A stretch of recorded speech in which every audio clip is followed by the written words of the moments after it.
Hello everyone, आप सब कैसे हैं। मैं उम्मीद करता हूं कि बहुत अच्छे होंगे और अपनी पढ़ाई को बहुत अच्छे से कर रहे होंगे। मैं Akash Kumar Bhadana ICT virtual classroom में आपका बहुत बहुत स्वागत करता हूं मेरे प्यारे बच्चों। जैसा आपको पता है 8th क्लास है और 8th क्लास में आज हम लोग हिस्ट्री का दूसरा चैप्टर को आपका रिविजन करेंगे। पहले चैप्टर का मैं आपको रिविजन करा चुका हूँ मेरे प्यारे बच्चों। तो देखिए, इसमें हम लोग देखेंगे व्यापार से साम्राज्य तक कंपनी की सत्ता, यानी कि बेसिकली हम देखेंगे जो आपका ब्रिटिश ईस्ट इंडिया कंपनी जो भारत में स्टैब्लिश हो रही है वो कैसे व्यापार से लेकर एक सत्ताधारी कंपनी बन गई, उसके दौर को, समय के इतिहास को हम लोग गौर करके एक एक करके हम इसमें सारी चीजों को स्टेप बाय स्टेप तरीके से पढ़ेंगे और हम उस पर गौर करेंगे। चलिए, मुगल बादशाहों में औरंगजेब आखिरी शक्तिशाली बादशाह था। अब आपको यह भी पता होना चाहिए कि जो मुगल बादशाह हैं, एक दिल्ली में दिल्ली सल्तनत थी और एक आपका मुगल सल्तनत थी। तो ये मुगल सल्तनत के आखिरी शक्तिशाली बादशाह के रूप में हमारे सामने अगर नाम पूछा जाए तो नाम आएगा औरंगजेब का। किसका नाम आएगा? औरंगजेब का। कहते हैं कि जितना शक्तिशाली औरंगजेब था इस समय में और जितना बड़ा साम्राज्य इसके पास था, इतना शायद और किसी के पास रहा हो। उन्होंने वर्तमान भारत में एक बहुत बड़े हिस्से पर आपका नियंत्रण कर लिया और 1707 में उसकी मृत्यु के बाद बहुत सारे मुगल सूबेदार और बड़े बड़े जमींदार अपनी ताकत दिखाने लगे, अपनी क्षेत्रीय रियासतें कामिल कर ली। अब देखिए, होता क्या है कि जब कोई बहुत बड़ा राजा किसी केंद्र पर नियंत्रण कर रहा होता है, शक्तिशाली, अगर उसकी मृत्यु हो जाती है तो मृत्यु होने के बाद अगर उतना योग्य शासक अगर उस सिंहासन पर नहीं बैठता है, जो छोटे छोटे आपके सूबेदार होते हैं, जमींदार होते हैं, वो क्या करते हैं, वो अपने आप को फ्री घोषित कर देते थे उस समय में। तो ऐसी ही कहानी के साथ हम लोग शुरू करेंगे और बंगाल को देखेंगे कि कैसे मुर्शिद कुली खां औरंगजेब के मरने के बाद अपने आप को फ्री कर लेता है और दिल्ली का सूबेदार, पहले वो क्या था, आपका बंगाल का सूबेदार था, लेकिन वो अपने आप में फिर क्या हो जाएगा, बंगाल का नवाब बनेगा। क्लियर है? तो यही बताने की कोशिश कर रहा है कि उसके बाद क्या हुआ, मुगल सूबेदार और कुछ बड़े जमींदार क्या करने लग गए, अपनी ताकत दिखाने लग गए। ठीक, अब कह रहे हैं कि जैसे विभिन्न भागों में ताकतवर क्षेत्रीय रियासतें सामने आने लगी, दिल्ली अधिक दिनों तक आपका प्रभावी केंद्र नहीं रह सका। जो दिल्ली आपका प्रभावी केंद्र था वो क्या था, अधिक दिन तक आपका नहीं रह सका। यानी कि अब ये समस्या जो है खड़ी हो गई, वो लंबे समय तक आपका नहीं रह सका। ठीक, अब देखिए, 18वीं शताब्दी के उत्तरार्ध तक राजनीतिक क्षतिश पर अंग्रेजों के रूप में एक नई ताकत उभरने लगी। अगर आप 18वीं सदी में देखोगे तो एक नई उत्तराधिकार की ताकत हमारे सामने आ रही थी, उसका नाम था अंग्रेज। कौन थे? अंग्रेज। अब आप देखेंगे कि कैसे अंग्रेज व्यापार करने आए थे और कैसे भारत में शासन करेंगे, इसको भी आपको यहां देखने का मौका मिलेगा। अब देखिए, क्या आप जानते हैं कि अंग्रेज पहले एक छोटी सी व्यापारिक कंपनी के रूप में भारत आए थे? क्या कह रहे हैं कि आपको पता है कि जब आप ईस्ट इंडिया कंपनी को देखोगे, सबसे पहले क्या आई थी, कि व्यापारिक रूप में एक छोटा सा अपना व्यापार करने, अपने ट्रेड करने के लिए कहां आई थी, भारत पहुंच गई थी। और यहाँ इसके इलाकों पर आपका कब्जे में ज्यादा आपकी दिलचस्पी नहीं थी, उसका कोई ऐसा मन नहीं थी कि मेरे को कुछ कब्जा करना है, कुछ करना है, उससे कोई मतलब नहीं था। सिंपली उसका मतलब था कि उसके ट्रेड में, उसके व्यापार में कोई दिक्कत जो है नहीं आनी चाहिए। फिर ऐसे कैसा हो गया कि एक दिन वो इतने बड़े विशाल साम्राज्य के स्वामी बन बैठे। इस अध्याय में आप यही देखेंगे ये कैसे हुआ, यानी कि बेसिकली हम क्या पढ़ेंगे कि इतने बड़े क्षेत्र के वो राजा कैसे बन गए, इसी के विषय में हम लोग आपका देखेंगे। तो एक बार गौर से देखिए, कुछ सैनिक हैं और किसी बादशाह को वो आपका पकड़े हुए हैं, उसकी इमेज हमारे सामने है, आप इसको गौर करके देख लीजिए। ठीक है, अब देखिए, ये हमारे सामने इमेज है और कह रहे हैं जो इमेज है, ये चित्र है कैप्टन हडसन द्वारा बहादुर शाह जफर और उसके बेटों को पकड़ा हुआ। अगर मैं आपसे पूछ लूं कि बहादुर शाह जफर कौन था, बताएगा कोई? तो आपको पता होना चाहिए, अंतिम मुगल बादशाह का नाम है बहादुर शाह जफर। कौन है? अंतिम मुगल बादशाह है बहादुर शाह जफर। औरंगजेब के बाद कई मुगलों ने ने आपके ताकतवर इतने नहीं हुए, लेकिन ऐसे प्रतीक के रूप में मुगल बादशाहों का महत्व जो है आपका बना रहा। जब 1857 के ब्रिटिश शासन के भारी विद्रोह शुरू हुए तो विद्रोह ने मुसलमान बादशाह बहादुर शाह जफर को अपना नेता मान लिया और विद्रोह कुचल जाने के बाद कंपनी ने बहादुर शाह जफर को देश छोड़ने के लिए मजबूर कर दिया और बेटों को जफर के सामने ही मार डाला। कितने बच्चों को पता है 1857 की क्रांति के बारे में? कितने लोग जानते हैं आप लोग बच्चों? 1857 की क्रांति की जो आपकी घटना हुई है, आप लोग कितने परिचित हैं? हाथ खड़ा करें। ये है बहादुर शाह जफर जो हमारे सामने खड़े हुए हैं। ये देखिए, ये जब क्रांति होती है और मेरठ का एक क्रांति दल लोग कहां पहुंच जाता है आपका? दिल्ली। तो दिल्ली पहुंचकर वो बहादुर शाह जफर से मिलते हैं और बहादुर शाह जफर से कहते हैं कि हम लोग सैनिक हैं और हम क्या करते हैं, हम आपको अपना नेता घोषित करते हैं। इस 1857 की जो क्रांति हम लोग कर रहे हैं, जो विद्रोह हम लोग कर रहे हैं अंग्रेजों के खिलाफ, हमें एक नेता की जरूरत है, एक हमको नेतृत्व चाहिए और हम चाहते हैं कि आप हमारा नेतृत्व करो। अब इस समय जफर के सामने क्या होता है? बहादुर शाह जफर के सामने बीच की कंडीशन थी, क्योंकि बहादुर शाह जफर को मिलती थी वार्षिक पेंशन 26 लाख रुपए। अब बहादुर शाह जफर की जो पेंशन थी वो बंद हो गई थी, अंग्रेज उसको आपका पेंशन नहीं दे रहे थे। अब बहादुर शाह जफर अपनी पेंशन के लिए भी लड़ रहे थे और उधर से सैनिकों का एक बहुत बड़ा हुजूम देखकर बहादुर शाह जफर सोचता है यही मौका है द्वारा से क्या हो जाए, मुगल जो आपकी सल्तनत है वो लागू हो जाए। और ये क्या होते हैं? ये उन सैनिकों के क्या बन जाते हैं? नेता बन जाते हैं।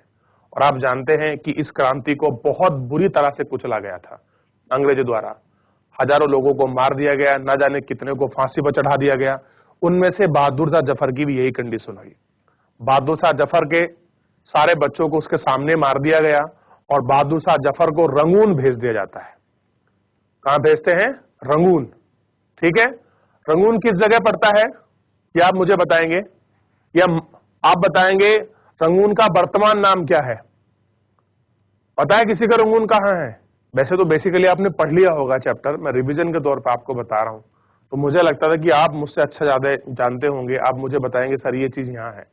देखिए, पढ़ने का संवाद तभी अच्छा हो सकता है जब बच्चे जुड़ के पढ़ें, कुछ चीज पूछें, कुछ बताएं। देखिए, सही गलत का ये नहीं है कि आपको क्या चीज आती है कितनी नहीं आती है, लेकिन प्राइमरी कंडीशन ये है कि आप जुड़कर कितना पढ़ते हैं। जब आप पढ़ेंगे, आप कुछ बताएंगे, तो अगर गलत होगा तो हम लोग उसमें आपको ठीक करेंगे, आपका करेक्शन करेंगे। सही होगा तो आपको बताएंगे ठीक है। तो आपको मिलजुल कर पढ़ना चाहिए। अब देखिए, सबसे पहले ये वाला एक रूट देख लीजिए। बेसिकली जब आप इस रूट को देखोगे तो एक एक करके जो शहर दिए गए इनको बहुत अच्छे से देखिए। और एक जगह पढ़िए ब्रिटिश आइसलैंड, दिखाई दे रहा है? British island. और ब्रिटिश आइसलैंड से केप ऑफ गुड होप से होते हुए आपको बॉम्बे दिखाई देगा और भारत दिखाई देगा और कोलकाता दिखाई देगा। इस रूट को थोड़ा सा एक बार नजर दौड़ाइए। रूट कौन सा है मैं आपको दिखा देता हूं।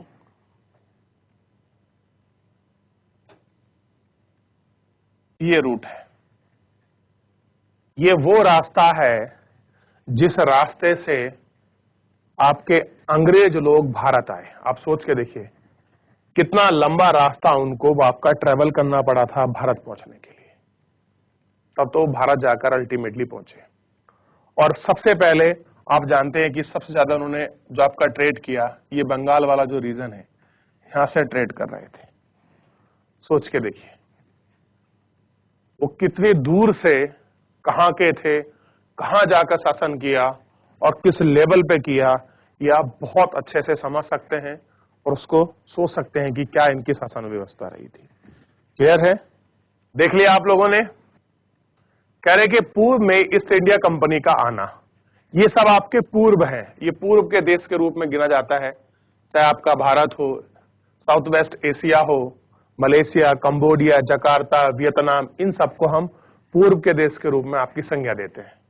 ठीक, जब आपको ज्योग्राफी पढ़ाऊंगा और कभी मौका मिला भारत का आपको मैप पढ़ाने का विश्व का, तब मैं आपको बताऊंगा कि कौन सा देश आपके पूर्व के देश हैं, किन देशों को आपका पश्चिम का देश कहा जाता है और किसको आपका मिडिल एशिया कहते हैं, क्लियर है, साउथ वेस्ट एशिया बोलते हैं, इनके विषय में आपको बता दूंगा। कह रहे कि सन 1600 में ईस्ट इंडिया कंपनी ने इंग्लैंड की महारानी एलिजाबेथ प्रथम से चार्टर का मतलब है एक ऐसा पत्र जिससे वो अपनी परमिशन लेकर, जिसको बोलते हैं इजाजतनामा, अरबी का शब्द है इजाजतनामा, यानी कि उन्होंने एक चार्टर लिया। चार्टर का मतलब है वहां की महारानी से बेसिकली आपकी परमिशन ली कि हम पूर्व के देशों के साथ क्या करना चाहते हैं, एक ट्रेड करना चाहते हैं, और महारानी एलिजाबेथ फर्स्ट ने उनको क्या दे दिया, आपका परमिशन दे दिया कि आप जाइए और पूर्व के देशों के साथ आपका व्यापार कीजिए। ये कहीं नहीं लिखा था कि आपको भारत के साथ आपका ट्रेड करना है। वो चार्टर में क्या लिखा हुआ था कि जो पूर्व के देश हैं उनके साथ आपको ट्रेड करना है, यानी कि आप भारत से भी कर सकते हैं, चाइना से भी कर सकते हैं, मलेशिया से भी कर सकते हैं, काम्बोडिया से भी आप कर सकते हैं, वियतनाम से कर सकते हैं, लाओस से कर सकते हैं, क्लियर है, जापान से कर सकते हैं। ये सारी कंट्री हैं आपके पूर्व की देशों की तरफ की। अब देखिए होता क्या है, इस एग्रीमेंट मतलब जो चार्टर का मतलब यह था कि इंग्लैंड की कोई और व्यापारी कंपनी ईस्ट इंडिया कंपनी की होड़ नहीं कर सकती, यानी कि परमिशन लेके इसलिए आए थे कि जहां पर ये ईस्ट इंडिया कंपनी ट्रेड करेगी वहां पर और कोई दूसरी कंपनी आकर वहां कोई अपना कंपटीशन खड़ा इनके सामने नहीं कर सकती, यानी कि जहां ये व्यापार करेंगे और कोई दूसरी कंपनी इनके सामने अपना ट्रेड नहीं करेगी। इस चार्टर के सहारे कंपनी समुद्र पार जाकर नए इलाकों को खोज सकती थी, यानी कि खंगाल सकती थी, वहीं से सस्ती कीमतों पर चीजें खरीद कर उन्हें यूरोप में ऊंची दामों और कीमतों पर बेच सकती थी। कंपनी को दूसरा अंग्रेजी व्यापारिक कंपनी से प्रतिस्पर्धा का कोई भय नहीं था। उस जमाने में वाणिज्यिक कंपनी मोटे तौर पर प्रतिस्पर्धा से बचकर ही मुनाफा कमा सकती थी, यानी कि अगर कोई कंपटीशन नहीं है उस जमाने में तो ही आपको प्रॉफिट मिलेगा, उससे पहले कोई आपको प्रॉफिट जो है मिलने वाला है नहीं। ठीक बच्चों, देखिए, लेकिन यह शाही दस्तावेज दूसरी यूरोपीय ताकतों को पूरब में बाजार आने से नहीं रोकता था। अब देखिए एक शब्द आया है यूरोपीय। अब यूरोप में तो बहुत सारी कंट्री हैं, जैसे फ्रांस हो गया, जर्मन हो गया, इटली हो गया, वियतनाम वगैरह हो गए, मतलब और जो वहां की कंट्रियां हैं। तो ये जो आपका फरमान मिला था ये बेसिकली कहां से मिला था, ग्रेट ब्रिटेन से मिला था कि वहां की कोई और कंपनी आपके साथ ट्रेड करने नहीं जा सकती, लेकिन यूरोप में बहुत सारी ऐसी कंट्री थी जो आपका ट्रेड करने जा सकती थी, यानी केवल उस देश का नहीं जाएगा, उस महाद्वीप से कोई भी और जा सकता था। और यही कारण है कि भारत में आपका पुर्तगाली भी आए, ठीक है, डेनिश भी आए, फ्रांसीसी भी आए, अंग्रेज भी आए। ठीक, आगे देखिए,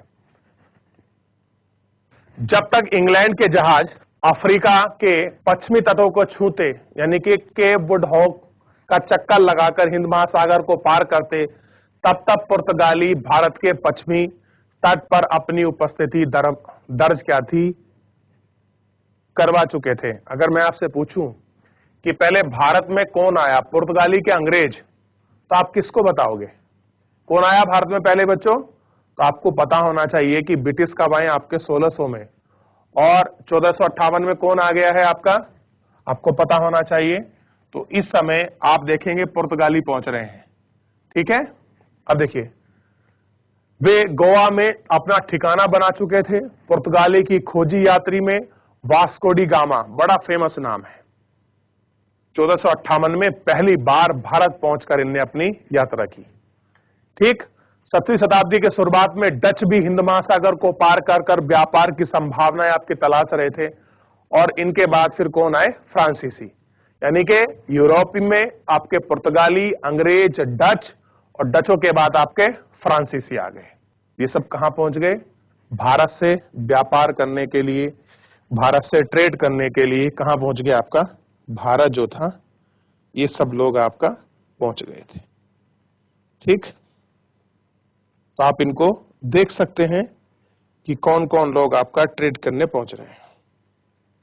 चलिए देख लिया आप लोगों ने। समस्या यह थी कि सारी कंपनियां एक जैसी चीज ही खरीदना चाहती थी। यूरोप के बाजारों में भारत के बने बारीक सूती कपड़े और रेशम के की जो ये कपड़ा था, इसकी जबरदस्त मांग थी। इसके अलावा काली मिर्च, लौंग, इलायची, दालचीनी की भी जबरदस्त मांग रहती थी। यूरोपीय कंपनी के बीच इसकी बढ़ती प्रतिस्पर्धा से भारतीय बाजारों में चीजों की कीमतें बढ़ने लगी थी। उनसे मिलने वाला मुनाफा गिरने लगा था। अब इन व्यापारिक कंपनियों के फलने फूलने का यही एक रास्ता था कि अपने प्रतिस्पर्धा कंपनी यानी कि जो भी उनकी कॉम्पिटिटर कंपनी है उनको खत्म कर दिया जाए। लिहाजा बाजार पर कब्जे की होड़ ने व्यापारिक कंपनी के बीच लड़ाइयां शुरू कर दी। 17वीं और 18वीं शताब्दी के जब तक मौका मिला तब तक कोई एक कंपनी एक दूसरे कंपनी के जहाज को डुबा देती, रास्ते में रुकावट खड़ी कर देती, माल लदे जहाज के आगे बढ़ने से रोक देती।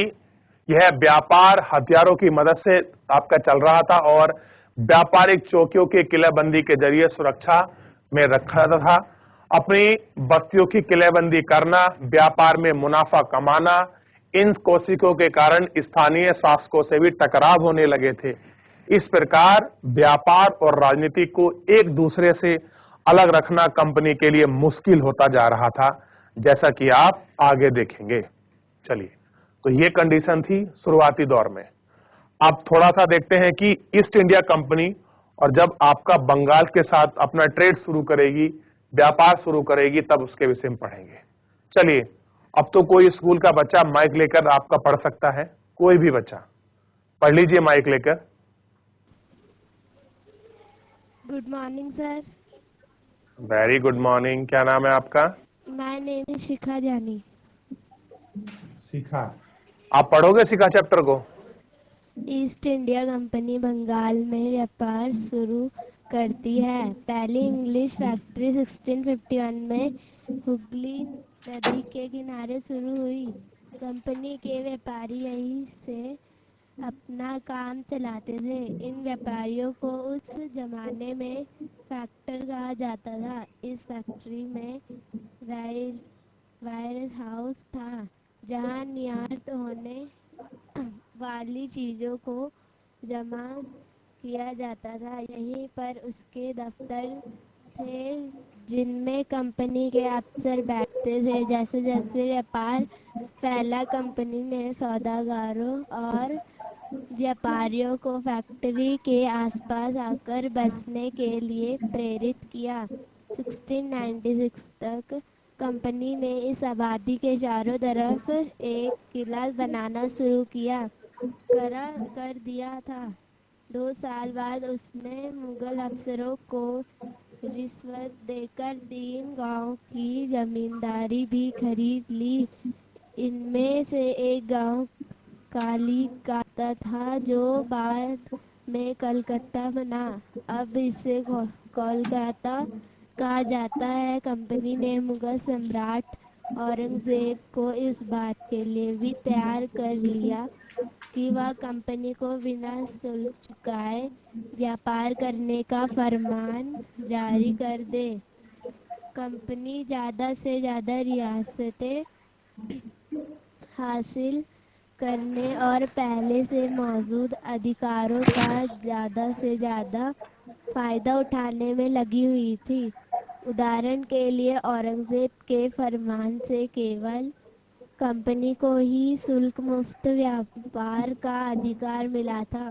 कंपनी के जो अफसर निजी तौर पर व्यापार चलाते उन्हें यह छूट नहीं थी, लेकिन उन्होंने भी शुल्क चुकाने से इनकार कर दिया। इससे बंगाल में राजस्व वसूली बहुत कम हो गई। ऐसे में भला बंगाल के नवाब मुर्शिद कुली खान विरोध क्यों ना करते। ईस्ट इंडिया कंपनी सबसे पहले कहां जा रही है? आपका ट्रेड करने के लिए, आपका व्यापार करने के लिए। आपको पता होना चाहिए वो पहुंचती है हुगली नदी के किनारे, और हुगली आपको पता होना चाहिए कहां पर है, तो आपका बंगाल में है। ठीक, अब वहां से अपनी कंपनी का जितना भी काम था ये सब कुछ वहां से देखते थे। और जहां से ये व्यापार वगैरह करते थे उनको बोलते थे फैक्ट्रियां, ठीक। और फैक्ट्री में था आपका वेयर हाउस। वेयर हाउस का मतलब जहां ये सामान को इकट्ठा करते थे उसको बोलते हैं वेयर हाउस, ठीक।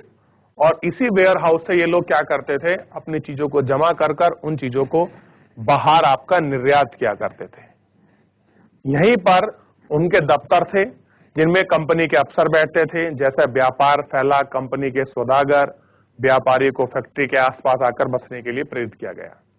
अब व्यापार बढ़ रहा है तो जो आपके अफसर हैं उन लोगों को प्रेरित किया गया कि आप अपनी फैमिली को यहाँ लेकर आइए, आप उनको बसाइए, सारी सुविधा हम लोग आपको देंगे। तो इस तरह से लोगों को प्रेरित कर रही थी कंपनी। अब कह रहे हैं कि 1696 तक कंपनी इस आबादी के चारों तरफ एक अपना किला बना लिया। यानी कि जहां लोग बसे हुए थे उस, मान लीजिए ये ऐसे बसे हुए हैं, इस तरह से इन्होंने क्या कर दिया, एक अपना किला बना लिया, ठीक, अपनी किलेबंदी कर दी। तो जहां उनके लोग रह रहे हैं, जहां उनकी फैक्ट्री है, उसके चारों तरफ एक इन्होंने दीवार बना ली और इस दीवार को कहा गया आपका किलेबंदी। तो जब भी आप पढ़ें और किलेबंदी जैसी चीज आए तो आपको पता होना चाहिए कि जहां व्यापारी की उनकी कंपनी है, जहां उनके लोग रह रहे हैं, उसके चारों तरफ उन्होंने एक अपनी दीवार बना ली और उसको बोल दिया किलेबंदी। अब जब ये किलेबंदी होगी तो वहां के शासक को इस चीज से दिक्कत होगी कि आप हमारी बिना परमिशन के ऐसा किलाबंदी कैसे बना सकते हैं। आप रह रहे हैं वो अच्छी बात है, लेकिन आप इस तरह की किलाबंदी नहीं कर सकते। और यही कारण बनेगा स्थानीय राजाओं से जो उनकी भिड़ंत होगी, आपस में उनके वाद विवाद बढ़ेंगे। यही वो आपके किलेबंदी के कारण ही सारी चीजें होगी। 2 साल के बाद क्या होता है कि मुगल अफसरों को रिश्वत देकर 3 गांव की जिम्मेदारी इन्होंने गोद ले ली। अब जो मुगल अफसर थे उनको कुछ पैसा वैसा खिलाया, उनसे कह दिया कि हम आपको साल भर का जो भी होगा हम टैक्स पेयर आपको दे देंगे, आप 3 गांव की जो आपकी जमींदारी है, जमींदारी का बेसिक मतलब है कि वहां का राजस्व हम वसूलेंगे, ना कि मुगल सरकार वसूलेगी, ठीक। अब 3 गांव में एक गांव था कालीकत्ता, जो बाद में क्या बना, कलकत्ता। इसे आप क्या कहते हैं, कोलकाता। तो आप कोलकाता कैसे बना उसकी पूरी कहानी, पूरी हिस्ट्री पढ़ रहे हैं आप, ये समझिए। कंपनी ने मुगल सम्राट औरंगजेब को इस बात के लिए भी तैयार कर लिया कि वह कंपनी को बिना शुल्क चुकाए व्यापार का एक उनको फरमान दे दिया। यानी कि एक विशेष पत्र लिया है, कौन, ये अंग्रेज लोग, कि हम भारत में आपका ट्रेड कर सकते हैं और हमें जो हम ट्रेड करेंगे हम उसके बदले में आपको टैक्स जो है, जो कर है, वो हम आपको नहीं चुकाएंगे। क्लियर है, यह आपको पता होना चाहिए। तो इस तरह से इन्होंने क्या किया, एक फरमान जो था जारी करा दिया। कंपनी ज्यादा से ज्यादा रियासतें हासिल करने और पहले से मौजूद अधिकारियों को ज्यादा से ज्यादा फायदा उठाने लगी हुई थी। अब उनको क्या चाहिए कि और उनको रियासतें मिल जाएं और जितना प्रॉफिट हो सकता है वो आपका प्रॉफिट हो जाए। एग्जाम्पल के लिए औरंगजेब का जो फरमान था वो केवल कंपनी के लिए था, ठीक, कि आप फ्री ट्रेड कर सकते हैं। लेकिन जो अफसर थे उनके अंग्रेजी अफसर, वो खुद इसका बेनिफिट उठाने लगे। कैसे कि अब हम भी इससे अपना ट्रेड कर रहे थे और उन्होंने भी टैक्स चुकाने से मना कर दिया। अब जब बंगाल से टैक्स कम आएगा तो जो बंगाल का नवाब है, कौन, मुर्शिद कुली खान, ये इस चीज का विरोध करेगा कि आप एक के लिए तो फ्री कर रहे हैं, उसका गलत उपयोग उठा रहे हैं और ये सब चीजें ठीक नहीं है। इस तरह से क्या होगा कि कंपनी के नवाब, जो आपका नवाब है बंगाल का, और कंपनी के अफसरों में क्या हो जाएगी, इस तरह की नोक-झोंक हो जाएगी। ये इमेज को एक बार गौर करके देखिए, ठीक, आपको नाव दिखाई देगी, आपको सामान दिखाई देगा, बंगाल की खाड़ी जो से किनारा दिखाई देगा और एक फैक्ट्री दिखाई देगी। तो इस तरह से क्या था, यह आपका ट्रेड कर रही थी। देखिए, मद्रास से जहाजों के सामान से लदी हुई नौकाएं, ठीक, और विलियम द्वारा यह आपका चित्र बनाया गया है। तो इस चित्र को आप देख सकते हैं। तो इस तरह से ट्रेडिंग पॉइंट था। फिलहाल तो मेरे प्यारे बच्चों, आज के लिए इतना ही। तो मेरे प्यारे बच्चों, फिलहाल मिलते हैं नेक्स्ट लेक्चर में। आज के लिए इतना ही, धन्यवाद।